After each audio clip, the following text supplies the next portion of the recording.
Assalamualaikum anak-anakku, kita lanjutkan belajar IPA pada materi ciri-ciri makhluk hidup. Untuk ciri-ciri makhluk hidup itu dimulai yang pertama adalah memerlukan makan atau kata lainnya nutrisi. Kemudian yang kedua adalah bernafas atau respirasi. Selanjutnya adalah tumbuh dan berkembang biak, kemudian bergerak, kemudian melakukan adaptasi atau menyesuaikan diri terhadap lingkungan, dan peka terhadap rangsang atau iritabilitas. Jadi kita bahas mulai dari ciri makhluk hidup yang berupa makan ini. Setiap makhluk hidup itu memerlukan makanan atau nutrisi yang diperoleh dari zat-zat organik. Jadi makanan ini nanti tujuannya adalah untuk digunakan dalam proses metabolisme dalam tubuh yang tujuannya adalah untuk memperoleh energi.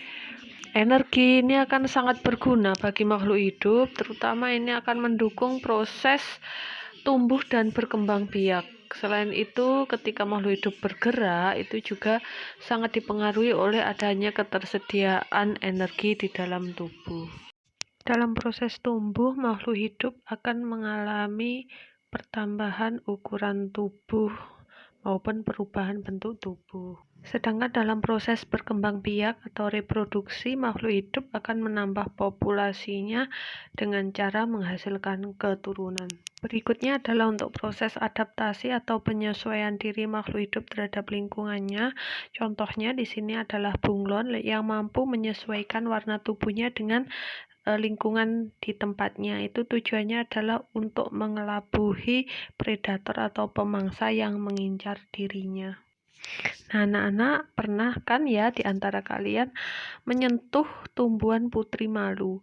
Jadi ketika disentuh, si tumbuhan putri malu ini akan mengatupkan daunnya. Ini merupakan contoh dari ciri makhluk hidup, yaitu menanggapi rangsang. Jadi tindakan pada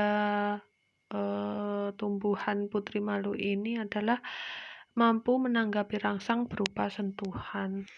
Selanjutnya kita beralih pada klasifikasi makhluk hidup. Jadi di sini klasifikasi makhluk hidup adalah pengelompokan makhluk hidup yang didasarkan pada persamaan ciri-ciri makhluk hidup tersebut.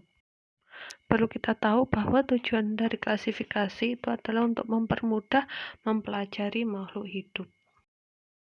Dalam melakukan klasifikasi, makhluk hidup itu dibagi dalam takson atau tingkatan.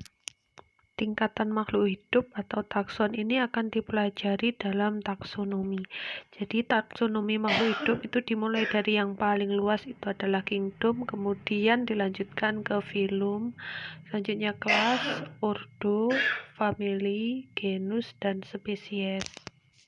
Beberapa makhluk hidup yang berada pada takson spesies yang sama itu akan memiliki persamaan ciri-ciri yang sangat banyak, sedangkan beberapa makhluk hidup yang berada pada tingkatan takson kingdom yang sama itu akan memiliki ciri-ciri yang sangat sedikit.